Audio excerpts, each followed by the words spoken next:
Hello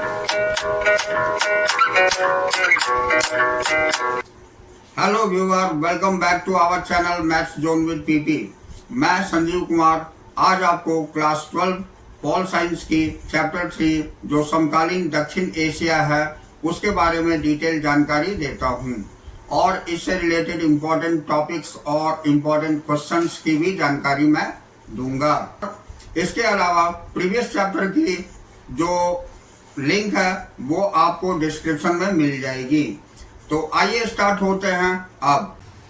तो आइए आज मैं आपको चैप्टर 3 जो समकालीन दक्षिण एशिया है इसके बारे में डिटेल जानकारी देता हूँ। तो आइए इसकी परिचय जानते हैं। तो परिचय में हम देखेंगे शीत युद्ध के दौर में विश्व के एक बड़े फलक पर हुए बदलावों से नजर हटाकर अपना ध्यान अपने क्षेत्र यानी दक्षिण एशिया की ओर मोड़े। तो 20वीं सदी के आखिरी सालों में जब भारत और पाकिस्तान ने खुद को परमाणु शक्ति संपन्न राष्ट्रों की बिरादरी में बिठा लिया तो यह क्षेत्र अचानक पूरे विश्व की नजर में महत्वपूर्ण हो उठा। स्पष्ट ही विश्व का ध्यान इस इलाके में चल रहे कई तरह के संघर्षों पर गया। इस क्षेत्र के देशों के बीच सीमा और नदी जल के बंटवारे को लेकर विवाद कायम है। इसके अतिरिक्त विद्रोह, जाति संघर्ष और संसाधन के बंटवारे को लेकर होने वाले झगड़े भी हैं। इन वजहों से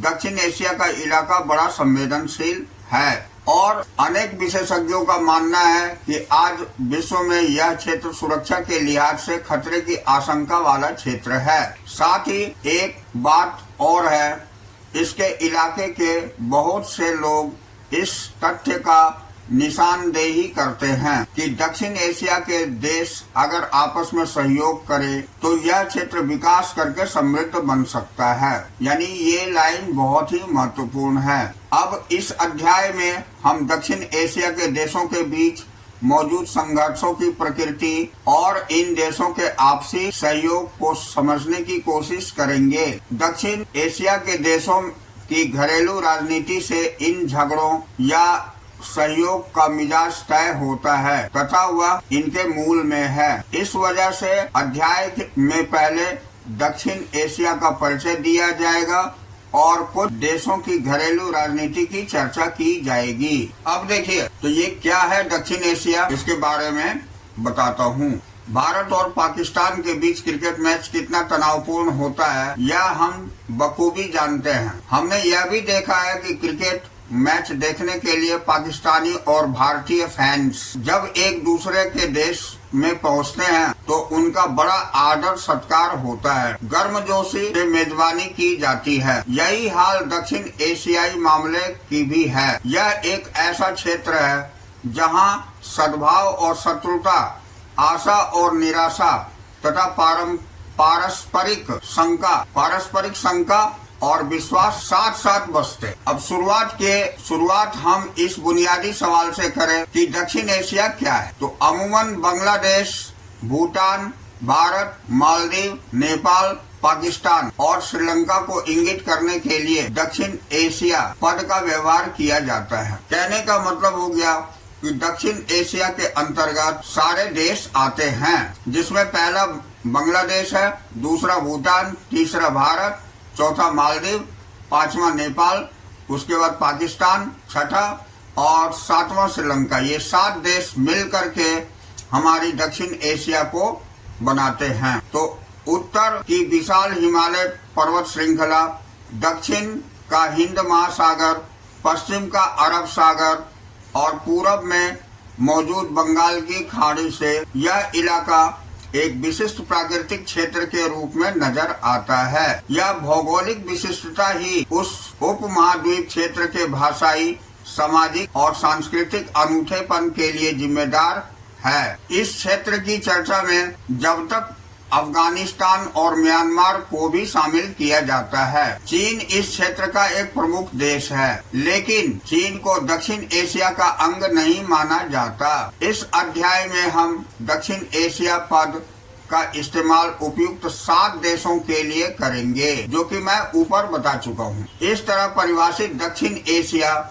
हर अर्थ में विविधताओं से भरा पूरा इलाका है, फिर भी भू राजनीतिक धरातल पर यह एक क्षेत्र है। दक्षिण एशिया के विभिन्न देशों में एक सी राजनीतिक प्रणाली नहीं है। अनेक समस्याओं और सीमाओं के बावजूद भारत और श्रीलंका में ब्रिटेन से आजाद होने के बाद लोकतांत्रिक व्यवस्था सफलतापूर्वक कायम है। भारत में लोकतंत्र के विकास के बारे में आप एक और किताब में विस्तार से पढ़ेंगे। इस किताब में आजादी के बाद के दिनों की भारतीय राजनीति की चर्चा की गई है। भारत के लोकतंत्र की बहुत सारी सीमाओं की तरफ इंगित किया जा सकता है, लेकिन हमें याद रखना चाहिए कि राष्ट्र के रूप में भारत हमेशा लोकतांत्रिक रहा है। यही बात श्रीलंका पर लागू होती है। पाकिस्तान और बांग्लादेश में लोकतांत्रिक और सैनिक दोनों तरह के नेताओं का शासन रहा है। तो ये याद रखने वाली बात है कि भारत में और श्रीलंका में ये लोकतांत्रिक शासन रहा है, जबकि पाकिस्तान में और बांग्लादेश में लोकतांत्रिक और सैनिक दोनों तरह की शासन रहा है। अब देखिए, शीत युद्ध के बाद के सालों में बांग्लादेश में लोकतंत्र कायम रहा। पाकिस्तान में शीत युद्ध के बाद के सालों में लगातार 2 लोकतांत्रिक सरकारें बनी। पहली सरकार बेनजीर भुट्टो और दूसरी नवाज शरीफ के नेतृत्व में कायम हुई, लेकिन इसके बाद 1999 में पाकिस्तान में सैनिक तख्ता पलट हुआ। 2008 से फिर से यहाँ लोकतांत्रिक शासन हुई और 2006 तक नेपाल में संवैधानिक राजतंत्र था और इस बात का खतरा बराबर बना हुआ था कि राजा अपने हाथ में कार्यपालिका की सारी शक्तियां ले लेगा। अब 2008 में राजतंत्र को खत्म किया और नेपाल एक लोकतांत्रिक गणराज्य के रूप में उभरा। बांग्लादेश और नेपाल के अनुभव के आधार पर हम कह सकते हैं कि पूरे दक्षिण एशिया में लोकतंत्र एक स्वीकृत मूल्य बन चला है। अब दक्षिण एशिया के 2 सबसे छोटे देशों में से ऐसे ही बदलाव की बयार बह रही है। जैसे भूटान 2008 में संवैधानिक राजतंत्र बन गया और राजा के नेतृत्व में यह बहुदलीय लोकतंत्र के रूप में उभरा। दूसरा द्वीपीय देश मालदीव 1968 तक सल्तनत हुआ करता था। 1968 में यह एक गणतंत्र बना और यहाँ शासन की अध्यक्षात्मक प्रणाली अपनाई गई। 2005 के जून में मालदीव का संसद ने बहुदलीय प्रणाली को अपनाने के पक्ष में एक मत से मतदान किया। मालदीवियन डेमोक्रेटिक पार्टी MDP का देश के राजनीतिक मामले में दबदबा है। MDP ने 2018 में हुए चुनावों में जीत हासिल की। अब दक्षिण एशिया में लोकतंत्र का रिकॉर्ड मिला जुला रहा है। इसके बावजूद दक्षिण एशियाई देशों की जनता लोकतंत्र की आकांक्षाओं से सहभागी है। इस क्षेत्र के 5 बड़े देशों में हाल ही में एक सर्वेक्षण किया गया था। सर्वेक्षण से यह जाहिर हुई कि इन 5 देशों में लोकतंत्र को व्यापक जन समर्थन हासिल है। इन 5 में हर वर्ग और धर्म के आम नागरिक लोकतंत्र को अच्छा मानते हैं और प्रतिनिधि मूलक लोकतंत्र की संस्थाओं का समर्थन करते हैं। इन देशों के लोग शासन की किसी और प्रणाली की अपेक्षा लोकतंत्र को वरीयता देते हैं और मानते हैं कि उनके देश के लिए लोकतंत्र ही ठीक है। ये निष्कर्ष बड़े महत्वपूर्ण हैं, क्योंकि पहले से ही माना जाता है कि लोकतंत्र सिर्फ विश्व के धनी लोगों में फल फूल सकता है। इस लिहाज से देखें तो दक्षिण एशिया के लोकतंत्र के अनुभव से लोकतंत्र की वैश्विक कल्पना का दायरा बढ़ा है। आइए हम देखें कि भारत को छोड़कर दक्षिण एशिया के अन्य 4 बड़े देशों में लोकतंत्र का अनुभव कैसा रहा। तो यहाँ देखिए, ये टेबल में दिखाया गया है। ये विकसित देश दक्षिण एशिया, बांग्लादेश, भारत, नेपाल और पाकिस्तान और श्रीलंका के बीच में कंपैरिजन है। तो ये आप टेबल में आराम से इसकी जानकारी ले सकते हैं। इसके बाद मैं मेन चैप्टर में चलता हूँ। अब इसमें ये जो टेबल दिया हुआ है दक्षिण एशिया का घटनाक्रम, ये बहुत ही इम्पोर्टेंट टेबल है। इसकी जानकारी आप लोग ले लेंगे और टाइम टू टाइम इसे रीड आउट करते रहेंगे।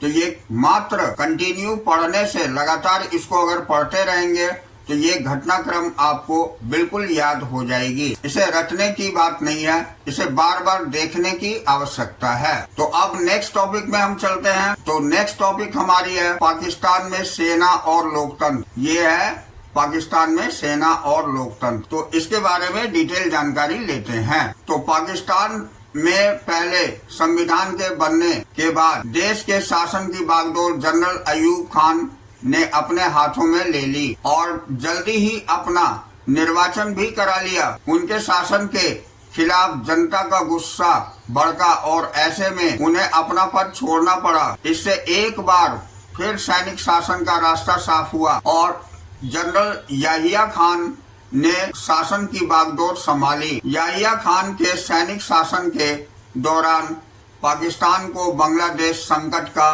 सामना करना पड़ा और 1971 में भारत के साथ पाकिस्तान का युद्ध हुआ और युद्ध के परिणाम स्वरूप पूर्वी पाकिस्तान टूटकर एक स्वतंत्र देश बना और बांग्लादेश कहलाया। तो ये याद रखिएगा, 1971 में भारत के साथ पाकिस्तान का युद्ध हुआ था और उसके अनुसार बांग्लादेश एक नया देश बना। अब इसके बाद पाकिस्तान में जुल्फिकार अली भुट्टो के नेतृत्व में एक निर्वाचित सरकार बनी जो 1971 से 1977 तक कायम रही। 1977 में जनरल जियाउल हक ने इस सरकार को गिरा दिया।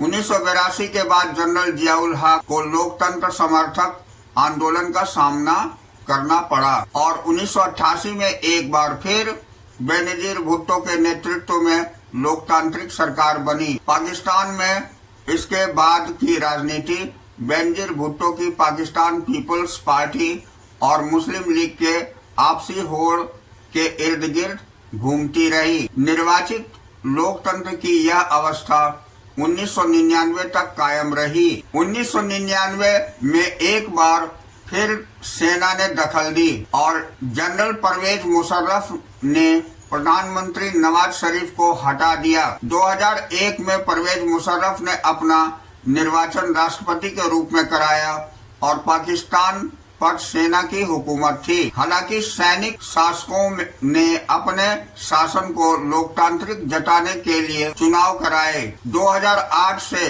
पाकिस्तान में लोकतांत्रिक तरीके से चुने गए नेता शासन कर रहे हैं। तो इस तरह हमने देखा कि पाकिस्तान में कभी लोकतांत्रिक शासन और कभी सैनिक शासन, इस तरह के क्रम चलते रहे। पाकिस्तान में लोकतंत्र के अस्थायी न बन पाने के कई कारण हैं। यहाँ सेना, धर्मगुरु और भूस्वामी अभिजनों का सामाजिक दबदबा है। इसकी वजह से कई बार निर्वाचित सरकारों को गिराकर सैनिक शासन कायम हुआ। पाकिस्तान की भारत के साथ तनातनी रहती है। इस वजह से सेना समर्थक समूह ज्यादा मजबूत है और अक्सर ये समूह दलील देते हैं कि पाकिस्तान के राजनीतिक दलों और लोकतंत्र में खोट है। राजनीतिक दलों के स्वार्थ साधन तथा लोकतंत्र की धमाचौकड़ी से पाकिस्तान की सुरक्षा खतरे में पड़ेगी। इस तरह ये ताकतें सैनिक शासन को जायज ठहराती है। लोकतंत्र तो खैर पाकिस्तान में पूरी तरह से सफल नहीं हो सका है, लेकिन इस देश के लोकतंत्र का जज्बा बहुत मजबूती के साथ कायम रहा है। पाकिस्तान में अपेक्षाकृत स्वतंत्र और साहसी प्रेस मौजूद है और वहाँ मानवाधिकार आंदोलन भी काफी मजबूत है। अब पाकिस्तान में लोकतांत्रिक शासन चले, इसके लिए कोई खास अंतर्राष्ट्रीय समर्थन नहीं मिलता। इस वजह से भी सेना को अपना प्रभुत्व कायम करने के लिए बढ़ावा मिला है।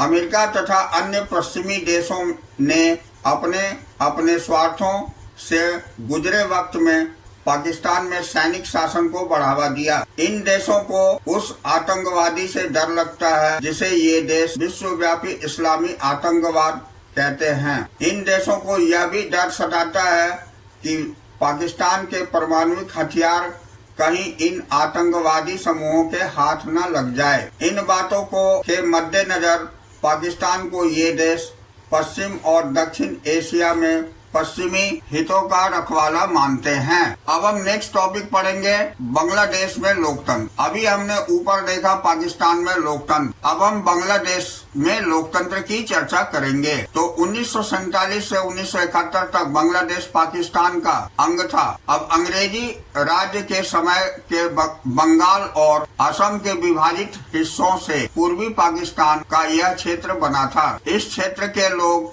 पश्चिमी पाकिस्तान के दबदबे और अपने ऊपर उर्दू भाषा को लादने के खिलाफ थे। पाकिस्तान के निर्माण के तुरंत बाद ही यहाँ के लोगों ने बंगाली संस्कृति और भाषा के साथ किए जा रहे दुर्व्यवहार के खिलाफ विरोध जताना शुरू कर दिया। इस क्षेत्र की जनता ने प्रशासन में अपने न्यायोचित प्रतिनिधित्व तथा राजनीतिक सत्ता में समुचित हिस्सेदारी की मांग भी उठाई। पश्चिमी पाकिस्तान के प्रभुत्व के खिलाफ जन संघर्ष तथा नेतृत्व शेख मुजीबुर रहमान ने किया। उन्होंने पूर्वी क्षेत्र के लिए स्वायत्तता की मांग की। शेख मुजीबुर रहमान के नेतृत्व वाली अवामी लीग को 1970 के चुनावों में पूर्वी पाकिस्तान की सारी सीटों पर विजय मिली। अवामी लीग की संपूर्ण पाकिस्तान के लिए प्रस्तावित संविधान सभा में बहुमत हासिल हो गया, लेकिन सरकार पर पश्चिमी पाकिस्तान के नेताओं का दबदबा था और सरकार ने इस सभा को आहूत करने से इनकार कर दिया। शेख मुजीब को गिरफ्तार कर लिया गया।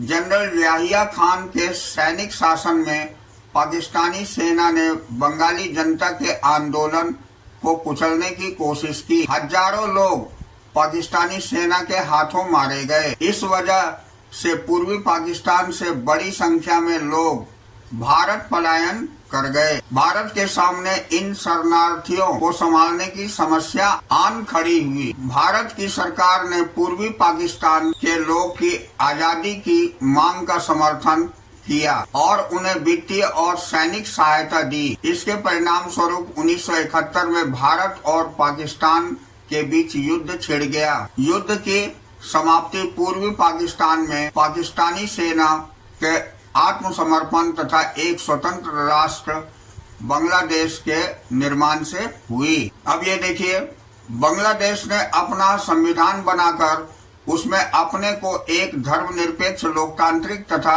समाजवादी देश घोषित किया। बहरहाल 1975 में शेख मुजीबुर रहमान ने संविधान में संशोधन कराया और संसदीय प्रणाली की जगह अध्यक्षात्मक शासन प्रणाली को मान्यता मिली। शेख मुजीब ने अपनी पार्टी अवामी लीग को छोड़कर अन्य सभी पार्टियों को समाप्त कर दिया।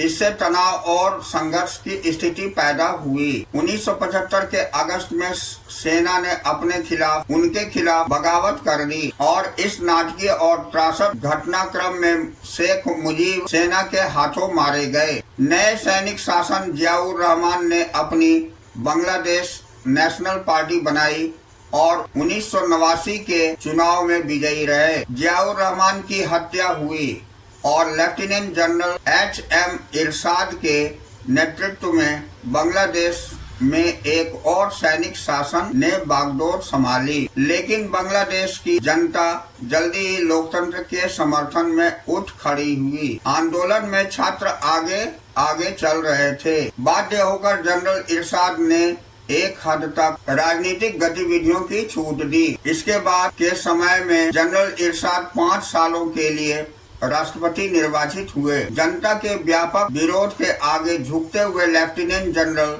इरशाद को राष्ट्रपति का पद 1990 में छोड़ना पड़ा। 1991 में चुनाव हुए।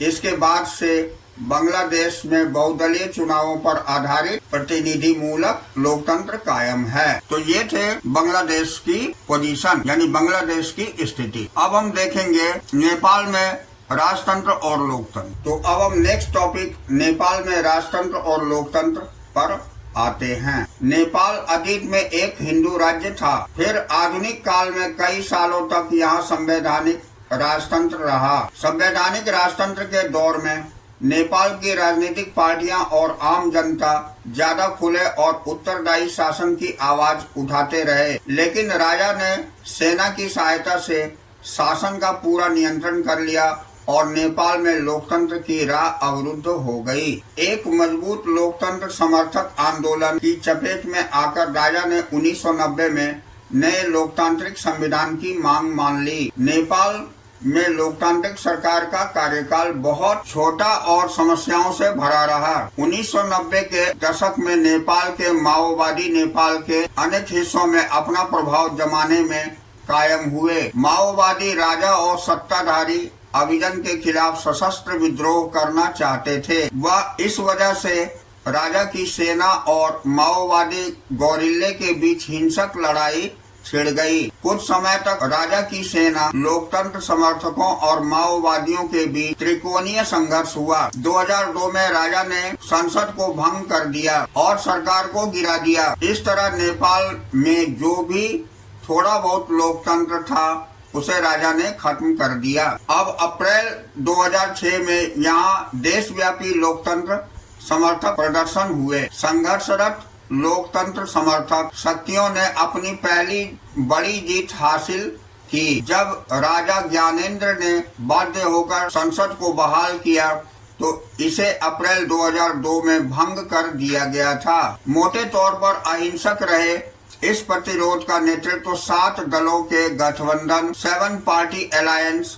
माओवादी तथा सामाजिक कार्यकर्ताओं ने किया। अब देखिए, नेपाल में लोकतंत्र की आमद अब लगभग मुकम्मल हुई है। नेपाल अपने इतिहास के एक अद्वितीय दौर से गुजर रहा था। नेपाल का संविधान लिखने के लिए वहाँ संविधान सभा का गठन हुआ। नेपाल में कुछ लोग मानते थे कि अलंकारिक अर्थों में राजा का पद कायम रखना जरूरी था ताकि नेपाल अपने अतीत से जुड़ा रहे। माओवादी समूहों ने सशस्त्र संघर्ष की राह छोड़ देने की बात मान ली थी। माओवादी चाहते थे कि संविधान में मूलगामी सामाजिक आर्थिक पुनर्रचना के कार्यक्रम को शामिल किया जाए। 7 दलों के गठबंधन में शामिल दल को यह बात स्वीकार नहीं थी। माओवादी और कुछ अन्य राजनीतिक समूह भारत की सरकार और नेपाल के भविष्य में भारतीय सरकार की भूमिका को लेकर बहुत शंकित थे। 2008 में नेपाल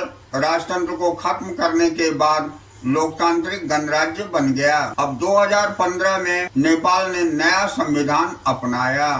तो ये थी नेपाल की स्थिति, राजनीतिक स्थिति। तो आज मैं यही विराम लेता हूँ और नेक्स्ट क्लास में हम चलेंगे श्रीलंका में जातीय संघर्ष और लोकतंत्र। तो यहाँ से हम नेक्स्ट क्लास में चलेंगे।